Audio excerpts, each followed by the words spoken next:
two nations, separated by oceans, collided in a conflict that would change the course of history. For nearly 2 decades, the United States fought an enemy it couldn't see. A war where no battlefield was safe. An invisible enemy with relentless tactics. Both sides led by men determined to claim victory at all costs. But as the battle raged on in Vietnam, the war took its toll on the home front.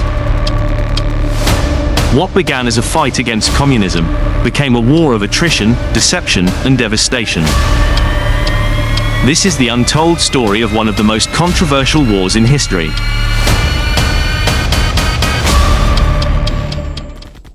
The Vietnam War, fought between 1955 and 1975, was one of the most complex and defining conflicts of the 20th century.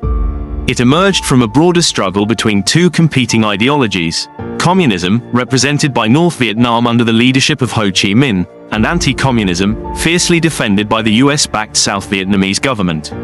This ideological battle played out in the shadow of the Cold War, with global superpowers influencing both sides of the conflict. At its core, the Vietnam War was not just a fight for territory but for the hearts and minds of a nation divided. It was a war that tested not only military strength but political willpower, public opinion, and the moral fabric of nations involved.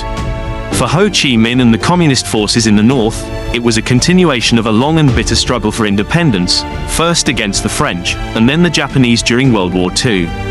Ho Chi Minh was more than just a leader. He was a symbol of Vietnamese nationalism and resistance, having founded the Viet Minh, the communist-led nationalist group, which fought against foreign rule in the name of self-determination.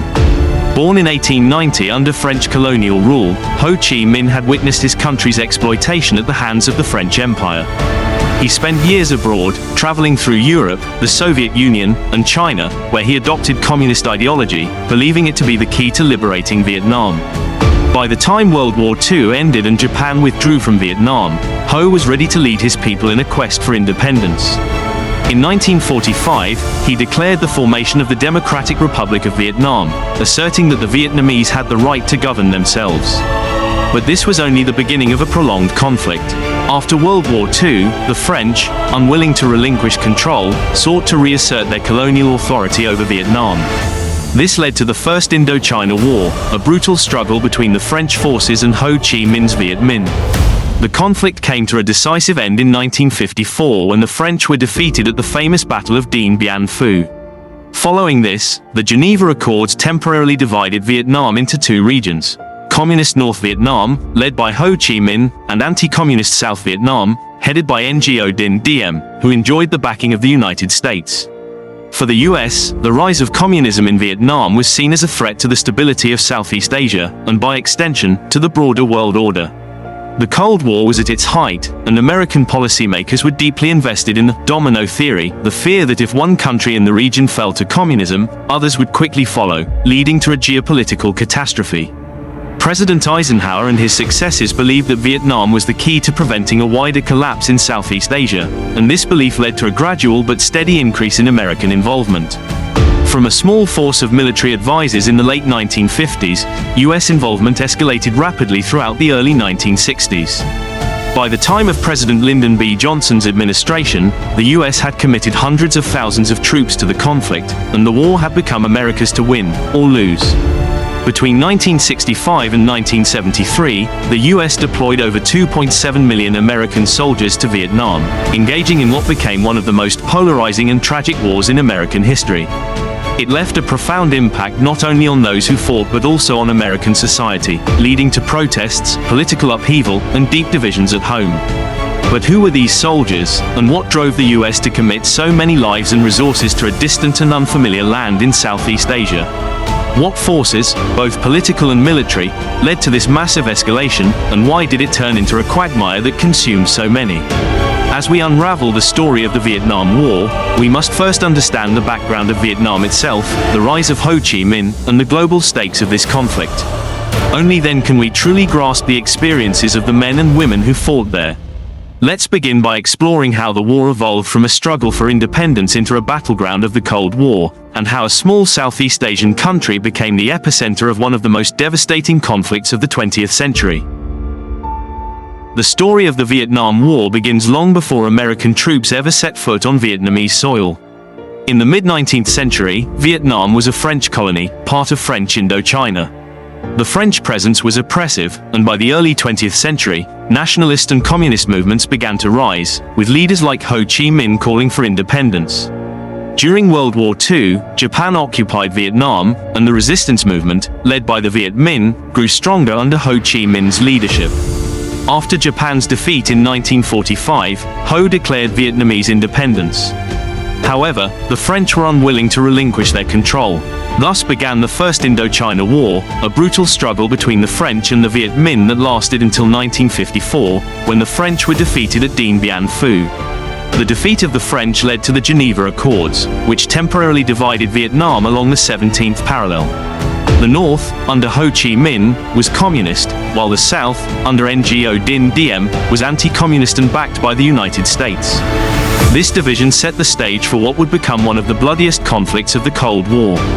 In the South, President Diem's regime was widely unpopular. His government was corrupt, authoritarian, and heavily reliant on US support. Despite this, the US saw Diem as a bulwark against communism.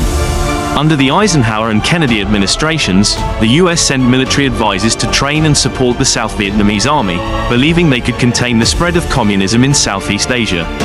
Escalation under Johnson. By 1964, the Vietnam War was already a simmering conflict, with US military advisors and support trickling into South Vietnam under the administrations of Eisenhower and Kennedy.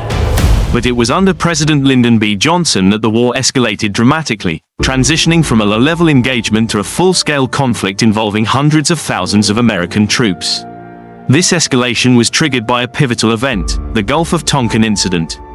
In early August 1964, the US Navy destroyer USS Maddox reported being attacked by North Vietnamese patrol boats in the Gulf of Tonkin, off the coast of North Vietnam.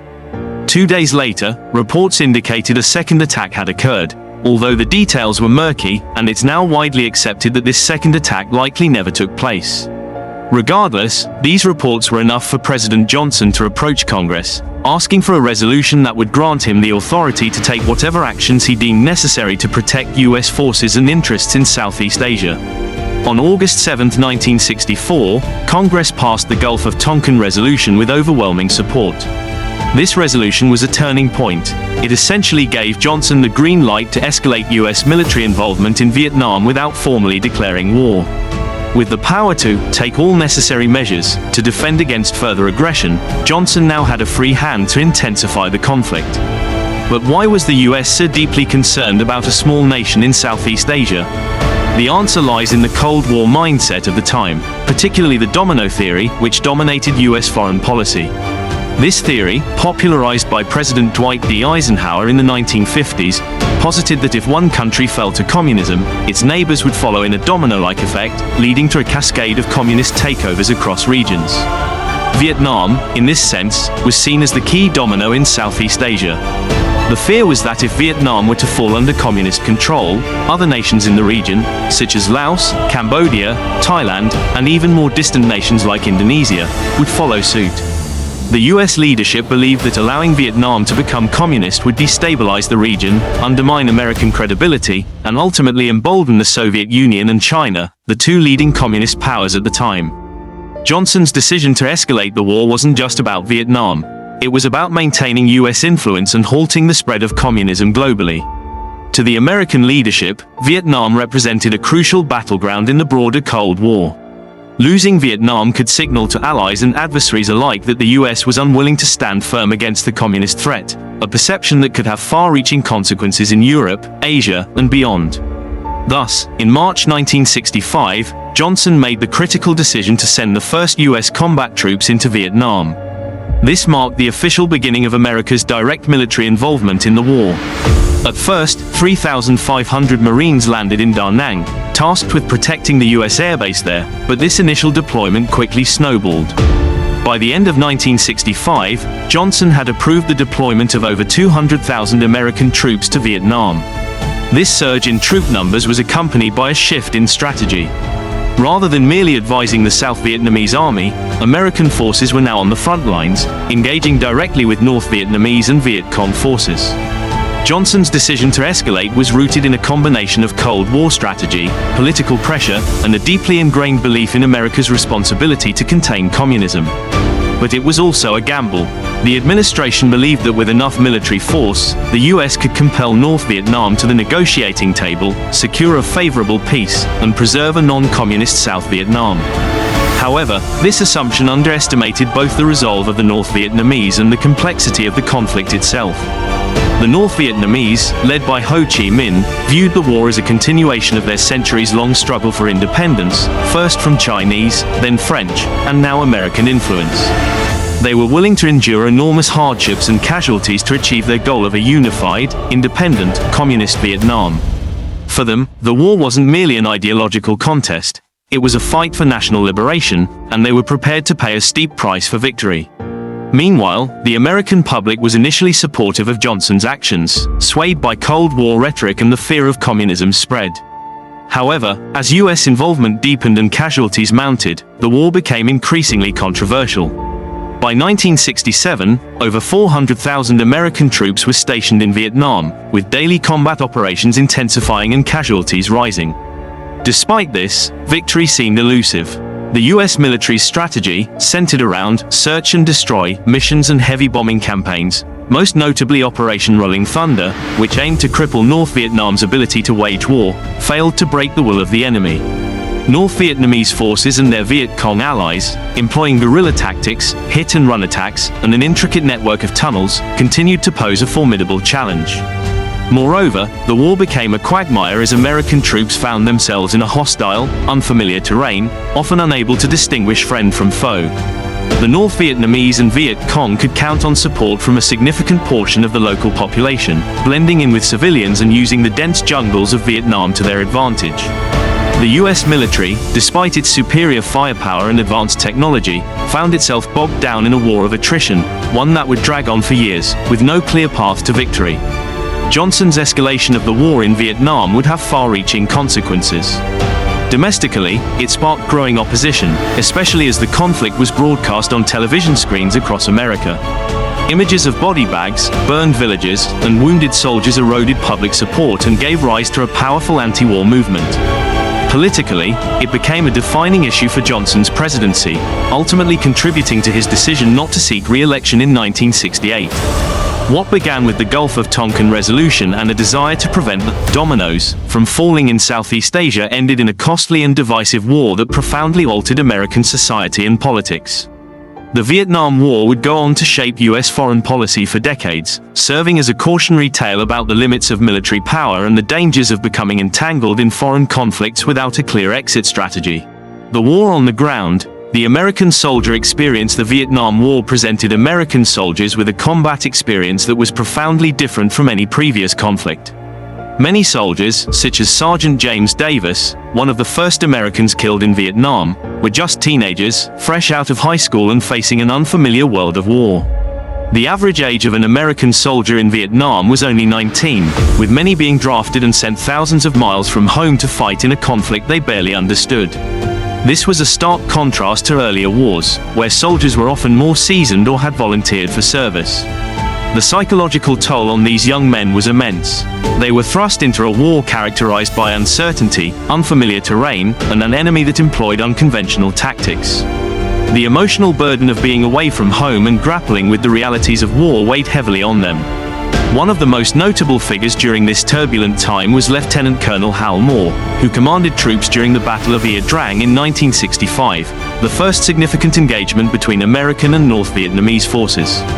Moore's leadership became legendary as he found himself and his men outnumbered and surrounded. Despite being heavily engaged by enemy troops, Moore's determination and tactical skills allowed his men to hold their ground until reinforcements could arrive. His experience was later chronicled in the book We Were Soldiers Once and Young, which was adapted into a film, further cementing his legacy and the brutal realities faced by soldiers during the conflict. The soldiers in Vietnam encountered relentless guerrilla warfare, particularly from the Viet Cong, a shadowy, elusive enemy that often blended seamlessly into the civilian population. This type of warfare posed unique challenges. Ambushes, booby traps, and landmines were ever-present threats, creating an atmosphere of constant vigilance.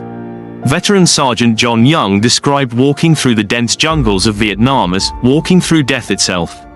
The dense foliage concealed the enemy, and every step felt fraught with danger, as soldiers never knew when or where an attack might come. You didn't know where they were coming from, he recounted, emphasizing the disorienting nature of jungle warfare. The Viet Cong employed an intricate network of tunnels, which played a critical role in their strategy. These tunnels allowed them to move unseen and launch surprise attacks on American forces, adding to the challenges faced by US troops, who relied on superior firepower but found themselves vulnerable in the labyrinthine terrain. The soldiers often felt helpless against an enemy that could appear and disappear without warning. American military strategy heavily emphasized search and destroy missions. Soldiers were inserted into enemy-held areas with the objective of rooting out Viet Cong fighters. However, this strategy presented moral dilemmas. Distinguishing friend from foe was nearly impossible.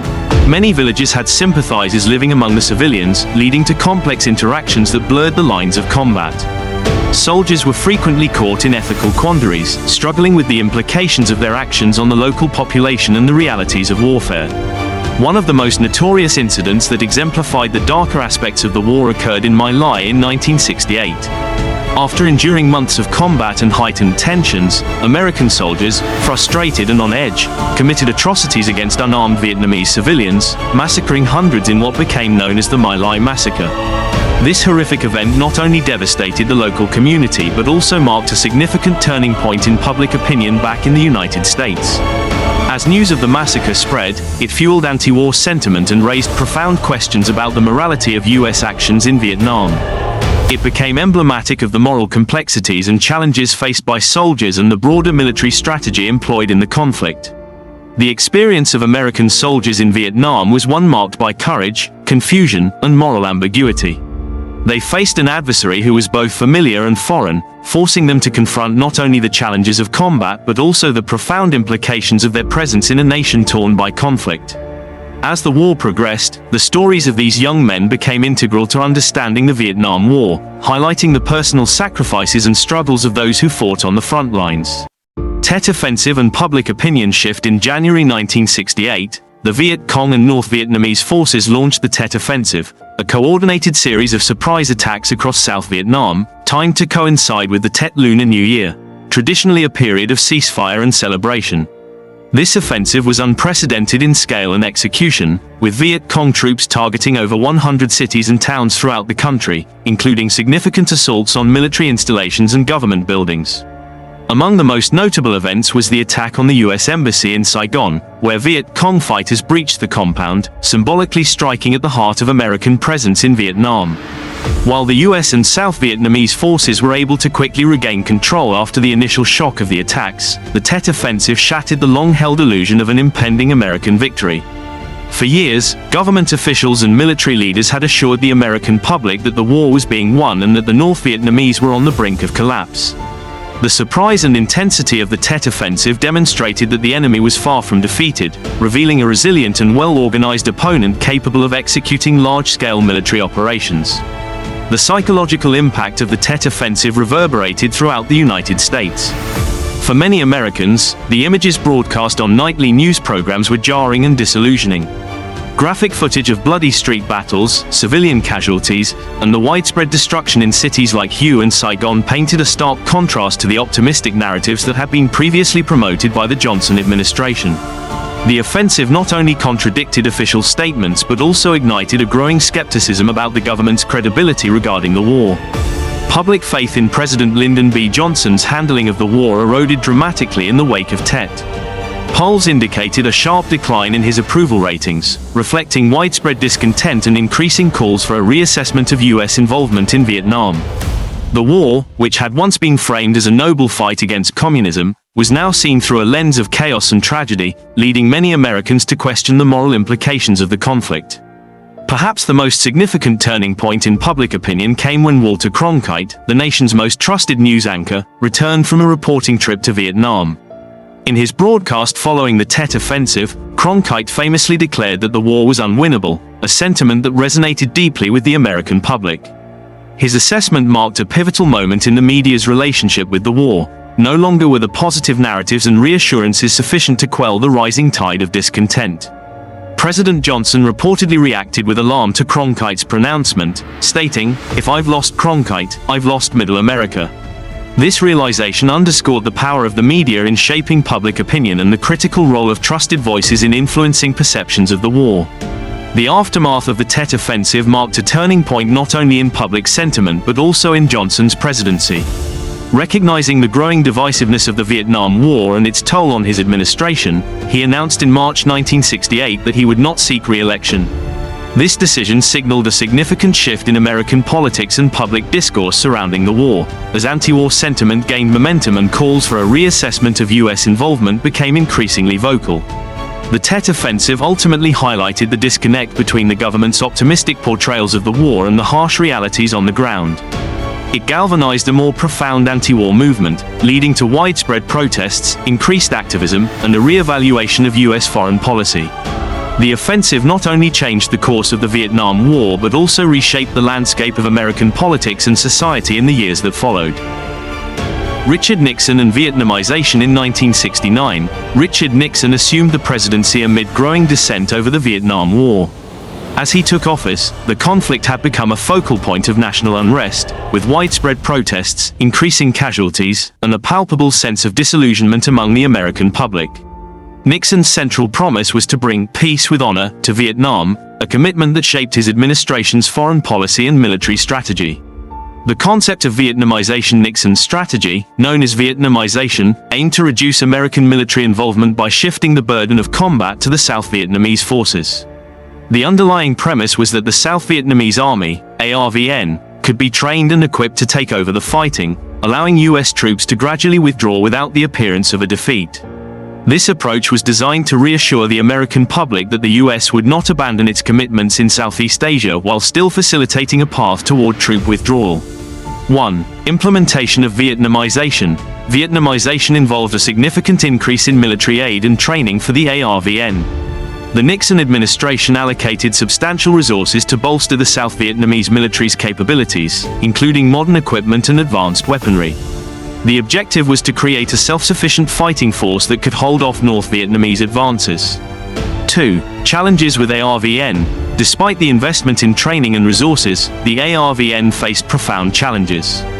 Morale among South Vietnamese troops was often low, driven by a lack of confidence in their leadership and the ongoing instability within the South Vietnamese government.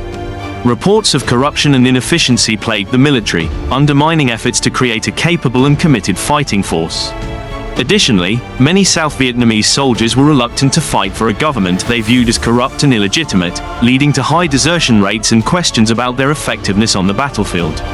Expansion of the conflict. While Nixon publicly promoted Vietnamization, he simultaneously escalated U.S. military operations in Southeast Asia, particularly in Cambodia and Laos.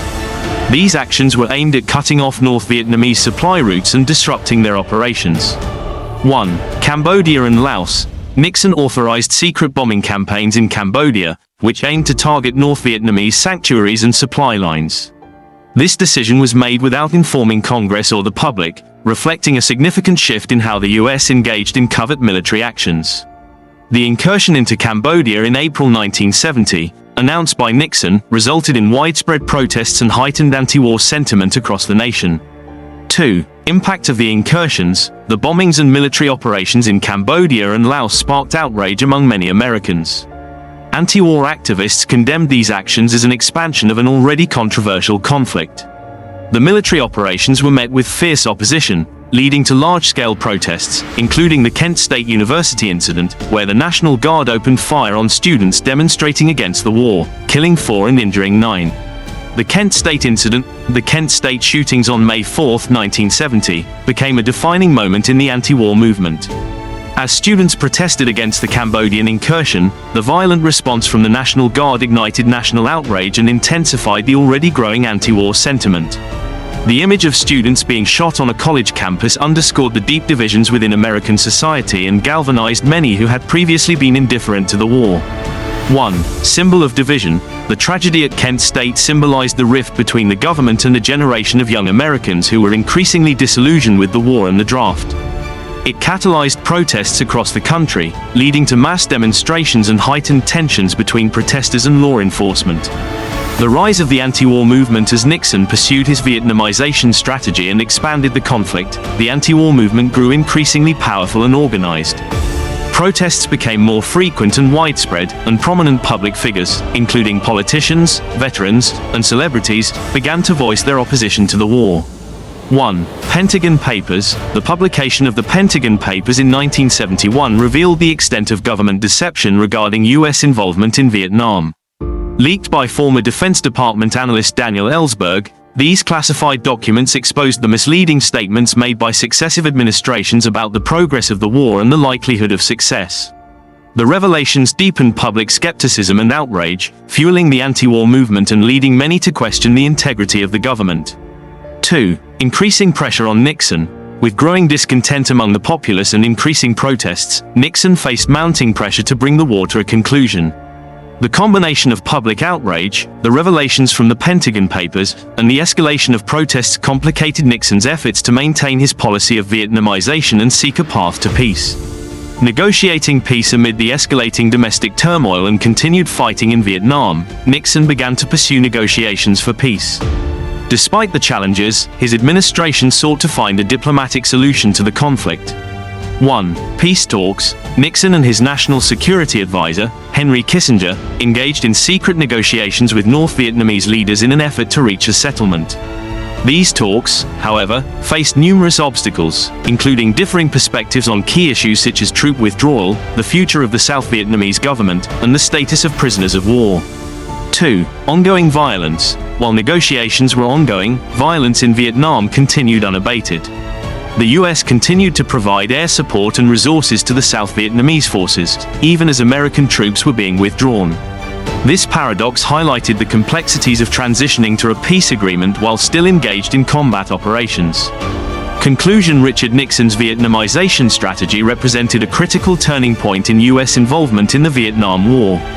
Although the strategy aimed to reduce American troop levels and empower the South Vietnamese military, it faced significant challenges rooted in corruption, low morale, and ineffective leadership within the ARVN. Nixon's simultaneous escalation of the conflict in Cambodia and Laos, coupled with domestic unrest and the revelations from the Pentagon Papers, created a volatile environment that ultimately led to a significant shift in public opinion and increased pressure for a resolution to the war.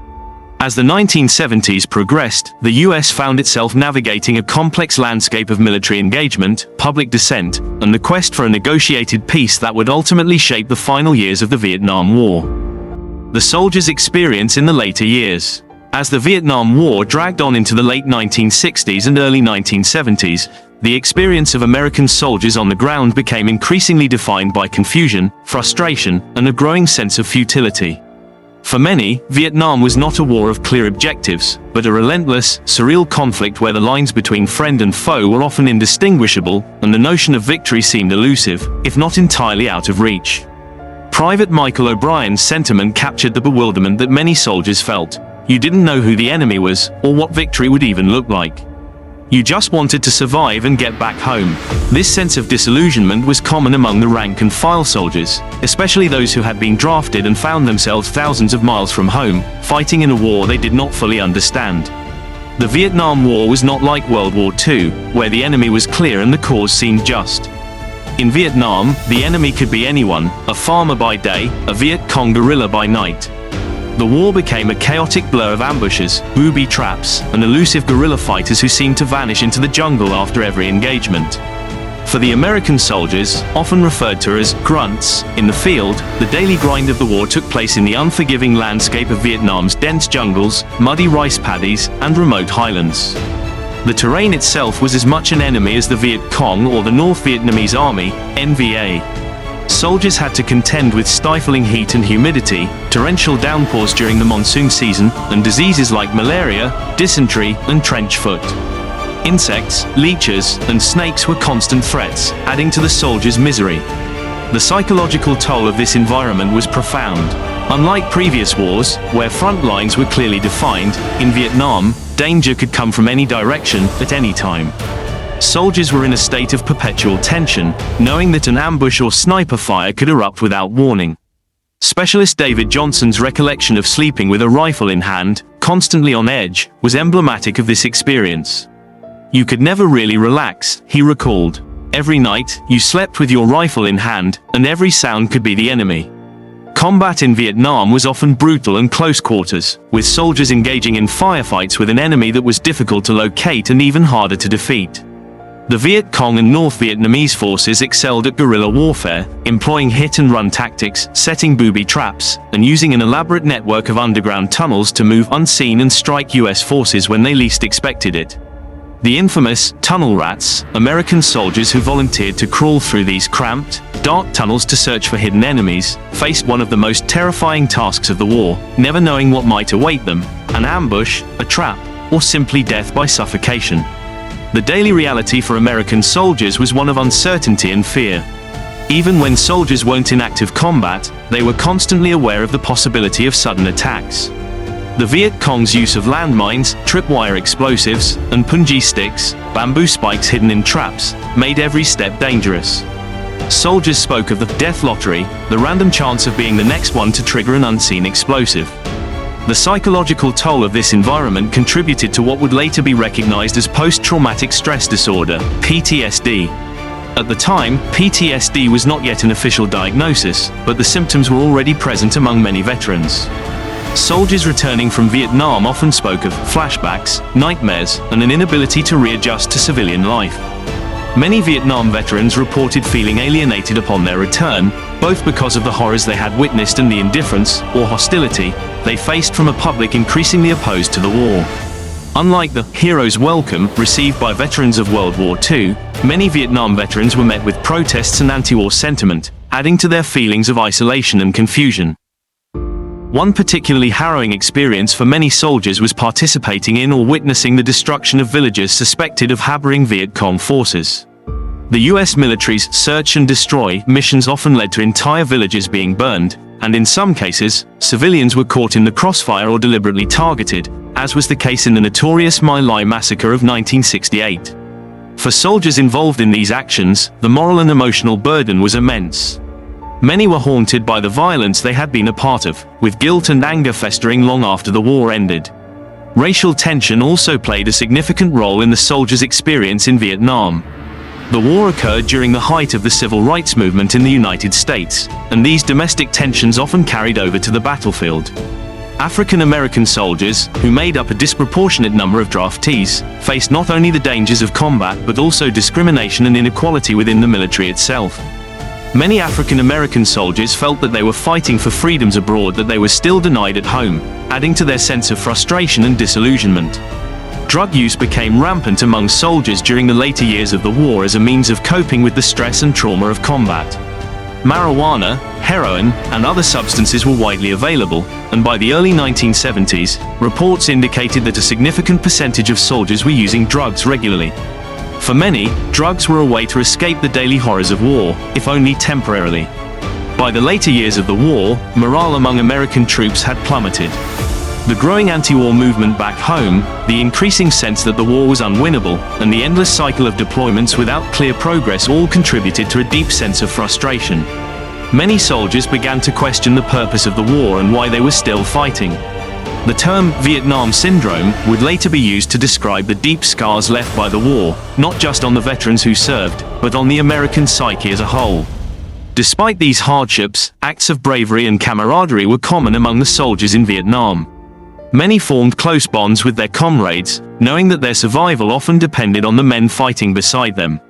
These friendships, forged in the crucible of war, provided a sense of solidarity and support in an otherwise hostile and unforgiving environment. For the soldiers who survived and returned home, the end of the war did not bring an end to the battles they would face. Many struggled with PTSD, substance abuse, and feelings of alienation for years, if not decades, after their service. It would take years for the US government to officially recognize the mental health impact of the war on veterans, and even longer for many veterans to receive the care and support they needed. In the end, the soldiers' experience in the later years of the Vietnam War was one marked by disillusionment, survival, and a profound emotional toll. It was a war that left deep scars, not just on those who fought in it, but on the nation as a whole.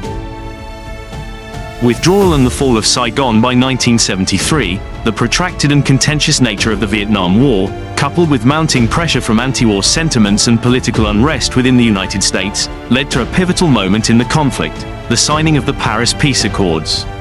This agreement was a significant milestone, marking the official end of US involvement in Vietnam, but it also set the stage for the war's final chapter. The Paris Peace Accords, signed on January 27, 1973, aimed to establish peace in Vietnam and restore the country's sovereignty. The agreement included several key provisions. 1. Withdrawal of US forces. The accords mandated the complete withdrawal of US combat troops from Vietnam within 60 days.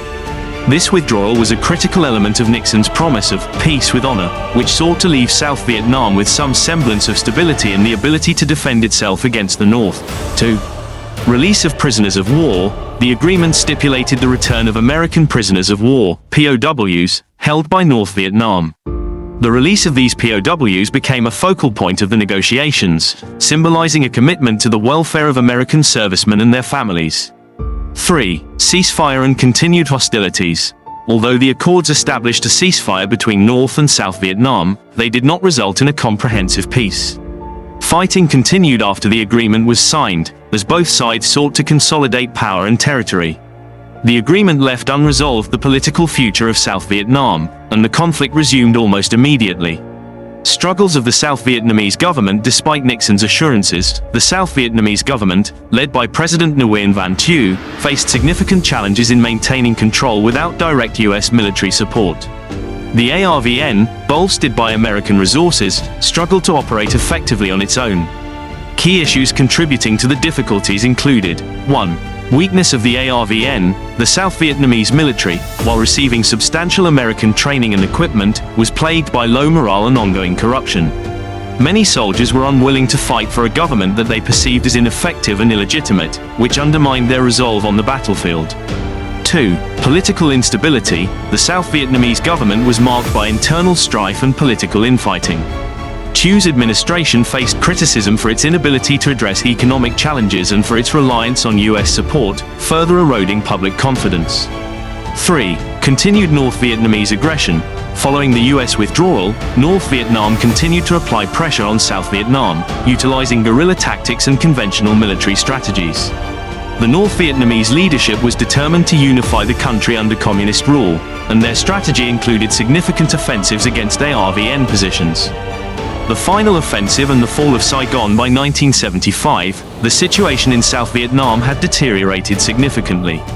The North Vietnamese launched a major offensive in the spring of that year, targeting key cities and military installations.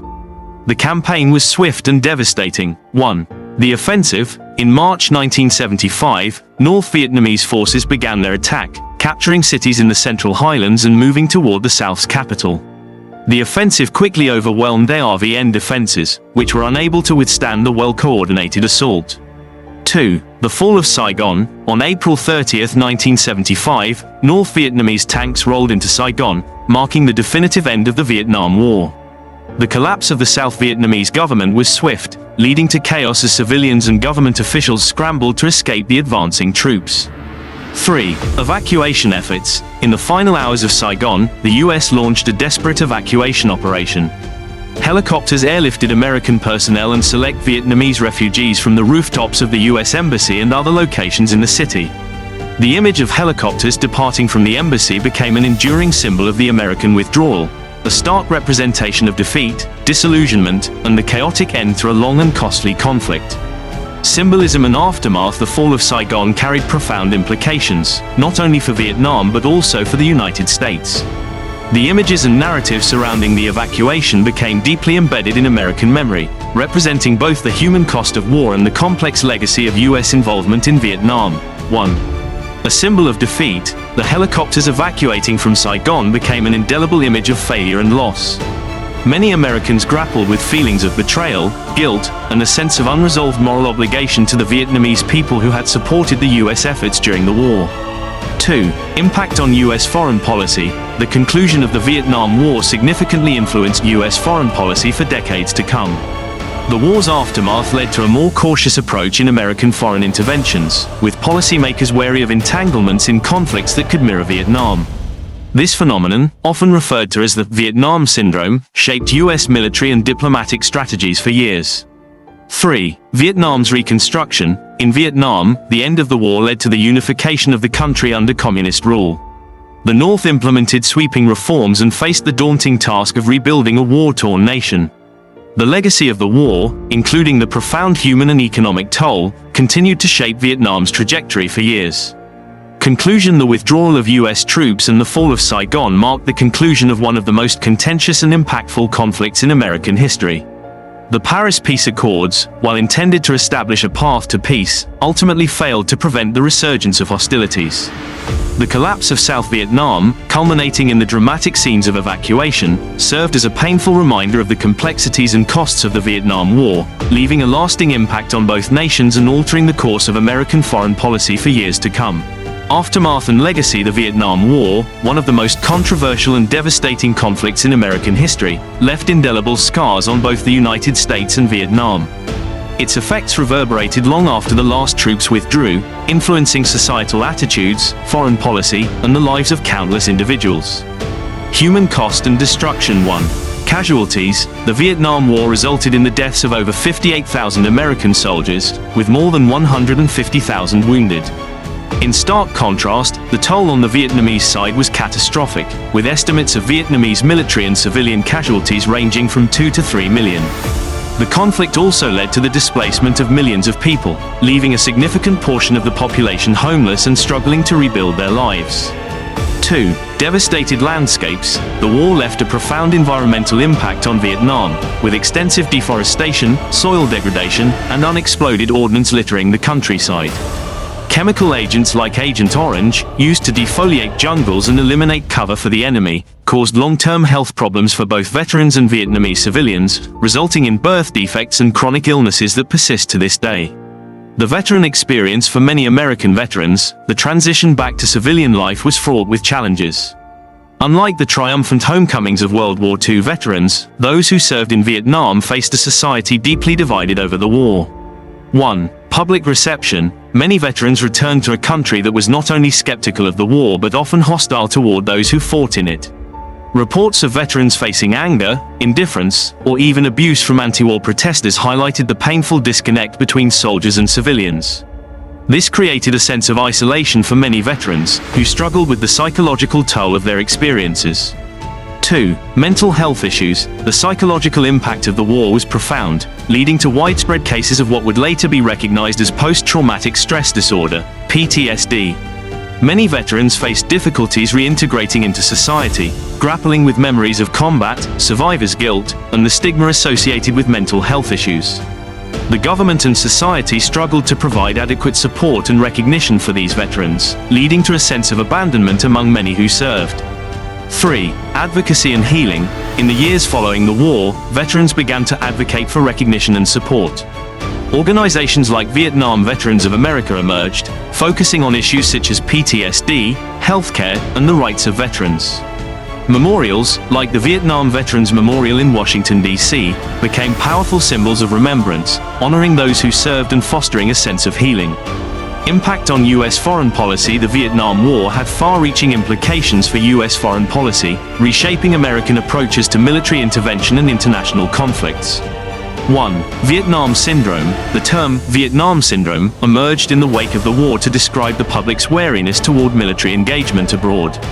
This aversion stemmed from the belief that U.S. military power had limits and that interventions could lead to unintended consequences, especially when objectives were unclear or when the public was not fully supportive.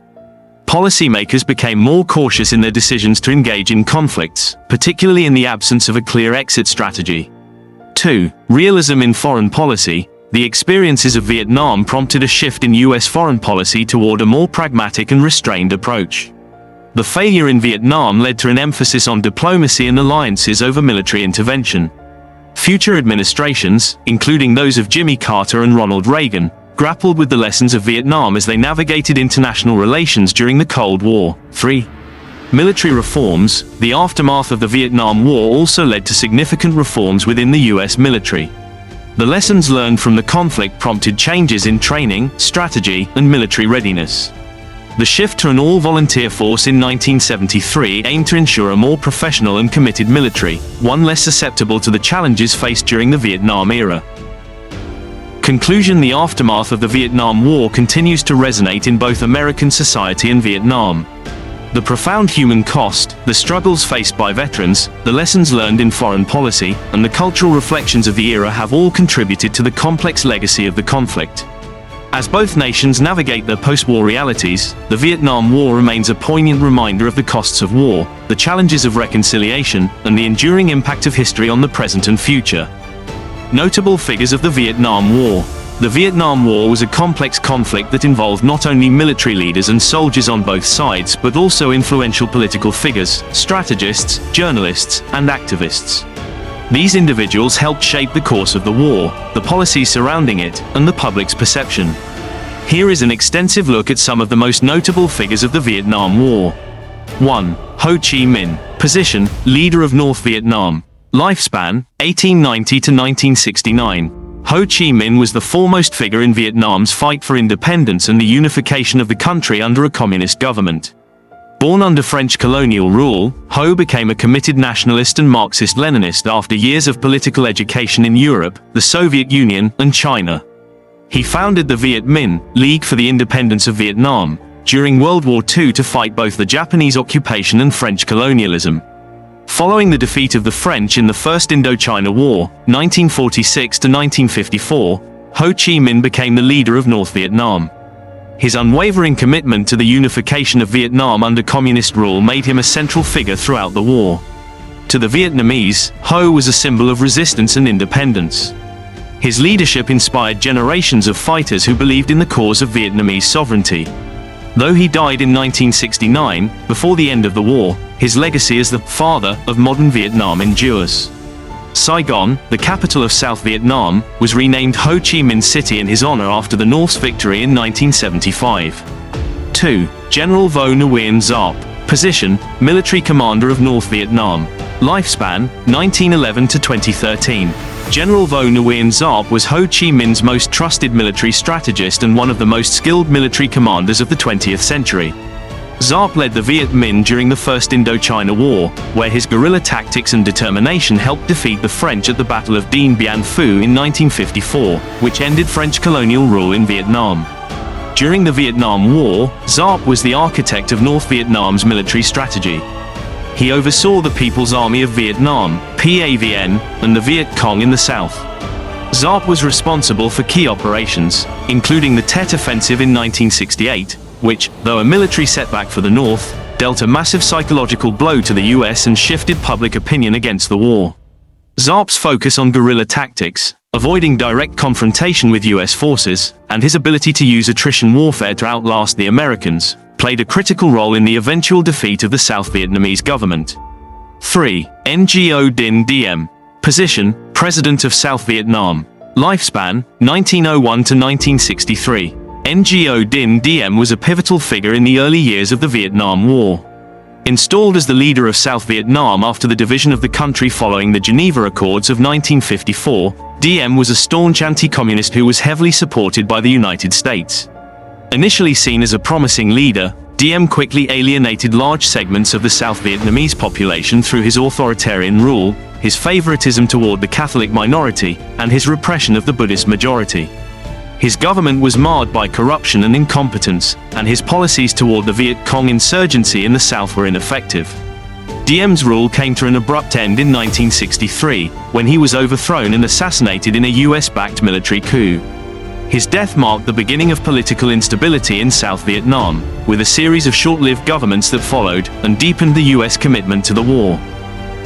4. General William Westmoreland. Position: Commander of US forces in Vietnam.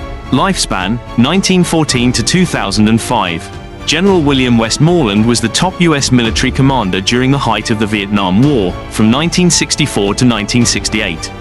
Westmoreland is most associated with the strategy of attrition warfare, believing that superior US firepower and technology could wear down the enemy and eventually force North Vietnam to the negotiating table. Westmoreland's most famous campaign was the Battle of Ia Drang in 1965, the first major battle between US and North Vietnamese regulars, which set the tone for much of the war. His strategy focused on search and destroy missions, aimed at finding and eliminating Viet Cong and North Vietnamese army forces, and large-scale bombing campaigns like Operation Rolling Thunder. Westmoreland's approach was criticized for its emphasis on body counts as a measure of success, and the failure of his strategies became evident after the Tet Offensive in 1968. Though U.S. forces regained the upper hand militarily after Tet, the attack shattered public confidence in the war effort, leading to Westmoreland's replacement later that year. 5. President Lyndon B. Johnson. Position: 36th President of the United States. Lifespan: 1908 to 1973. Lyndon B. Johnson, LBJ, was the U.S. president who escalated American involvement in the Vietnam War.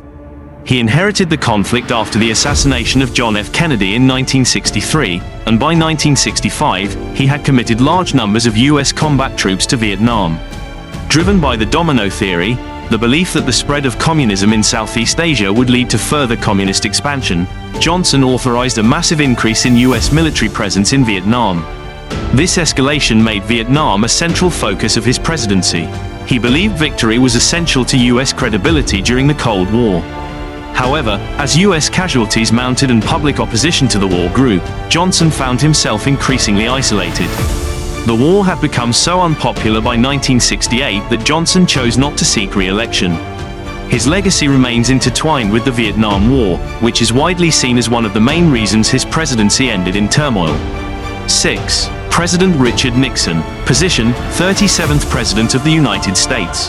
Lifespan: 1913 to 1994. Richard Nixon became president in 1969, promising to achieve peace with honor in Vietnam. Nixon's approach, called Vietnamization, aimed to gradually withdraw U.S. troops from Vietnam while increasing the training and support for South Vietnamese forces, transferring more of the war's burden to them.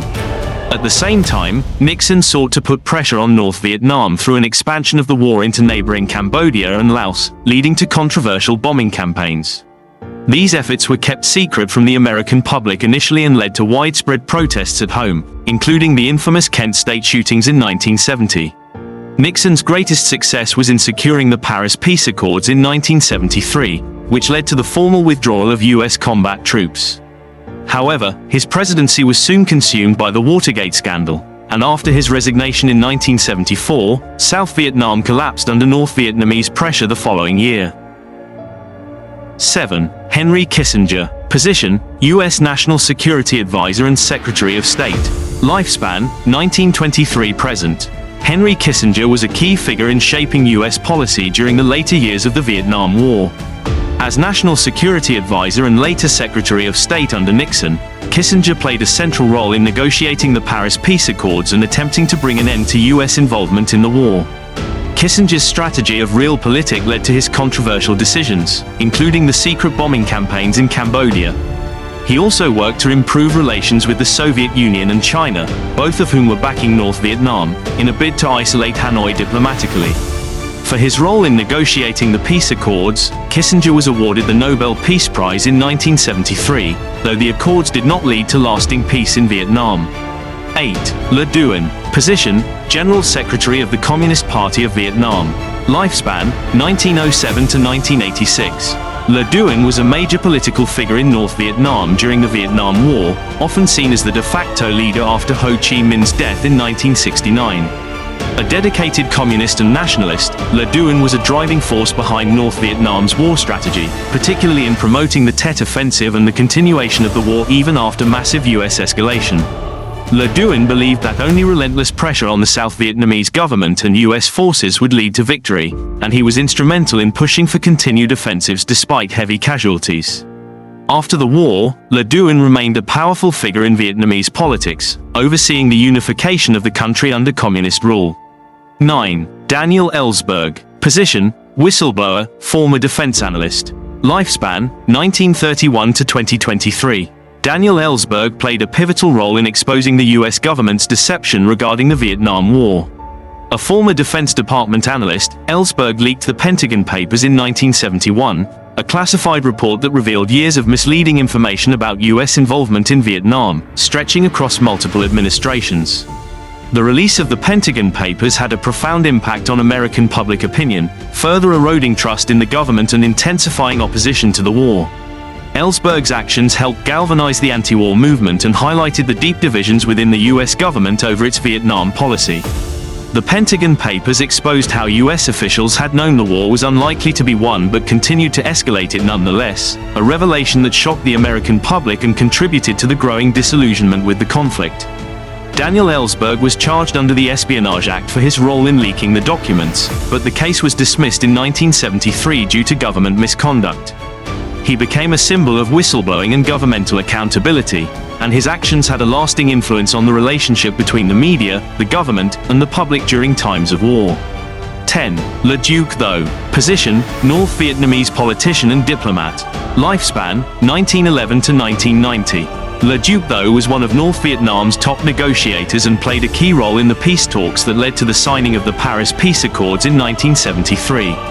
Alongside Henry Kissinger, Le Duc Tho worked to negotiate a settlement that would allow U.S. forces to withdraw from Vietnam while maintaining the North's strategic objectives. Unlike Kissinger, Le Duc Tho refused to accept the Nobel Peace Prize, stating that true peace had not yet been achieved in Vietnam. This decision underscored the continued hostilities between North and South Vietnam despite the peace agreement, which would eventually culminate in the fall of Saigon in 1975. Le Duc Tho's efforts in diplomacy, combined with his steadfast commitment to North Vietnam's goals, solidified his reputation as a skilled negotiator and a significant figure in the war's conclusion. 11. Jane Fonda. Position: actress and anti-war activist. Lifespan: 1937-present. Jane Fonda became one of the most controversial figures in the anti-war movement due to her outspoken opposition to U.S. involvement in Vietnam. Known for her activism, Fonda traveled to North Vietnam in 1972, where she made highly publicized appearances and broadcasts that were critical of U.S. actions in the war. Her visit to North Vietnam, during which she was photographed sitting on an anti-aircraft gun, led to accusations of treason by some Americans, earning her the nickname Hanoi Jane. While her actions were seen as highly provocative and polarizing, Fonda's involvement in the anti-war movement brought attention to the growing dissent within the U.S. about the conflict. After the war, she expressed regret for some of her actions, particularly the infamous photograph, but she remains an important figure in the history of Vietnam War-era activism. 12. Lieutenant Colonel Hal Moore. Position: U.S. Army officer. Lifespan: 1922 to 2017. Lieutenant Colonel Hal Moore is best known for his leadership during the Battle of Ia Drang in 1965, the first significant battle between U.S. forces and the North Vietnamese Army. The battle was depicted in the book We Were Soldiers Once and Young, co-authored by Moore, and later adapted into a film starring Mel Gibson. At Ia Drang, Moore's tactical skill and calm leadership under intense pressure became legendary. His ability to inspire his troops to hold their position against overwhelming odds set him apart as one of the most respected military leaders of the Vietnam War. The Battle of Ia Drang was a crucial test of American military strategy and marked the beginning of the large-scale U.S. involvement in Vietnam. Moore's leadership and insight into the nature of the war have continued to be studied by military historians and soldiers alike. His legacy endures as a symbol of bravery, leadership, and the complexities of fighting in Vietnam. 13. Robert McNamara. Position: U.S. Secretary of Defense. Lifespan: 1916 to 2009. Robert McNamara served as Secretary of Defense under Presidents John F. Kennedy and Lyndon B. Johnson and was one of the chief architects of U.S. military policy during the early years of the Vietnam War. Initially a proponent of escalating U.S. involvement, McNamara oversaw the implementation of the Gulf of Tonkin Resolution, which led to a significant increase in U.S. military presence in Vietnam. However, as the war dragged on, McNamara grew increasingly disillusioned with the conflict. By 1967, he privately expressed doubts about the war's winnability, and his eventual departure from the Johnson administration in 1968 marked a turning point in U.S. policy. His later writings, including the memoir In Retrospect, reflected deep regret over his role in the escalation of the war, acknowledging the profound mistakes made by the U.S. government in Vietnam. 14. General Creighton Abrams. Position: Commander of U.S. Military Assistance Command, Vietnam, MACV. Lifespan: 1914 to 1974. General Creighton Abrams succeeded General Westmoreland as the commander of U.S. forces in Vietnam in 1968. Unlike Westmoreland's focus on large-scale search and destroy missions, Abrams shifted to a more localized strategy, emphasizing pacification and counterinsurgency to win the hearts and minds of the South Vietnamese people. Abrams' tenure saw the beginning of Vietnamization, the gradual transfer of combat responsibilities to South Vietnamese forces. While his leadership did stabilize the military situation to some extent, the overall war effort continued to face significant challenges, especially as U.S. public opposition to the war grew.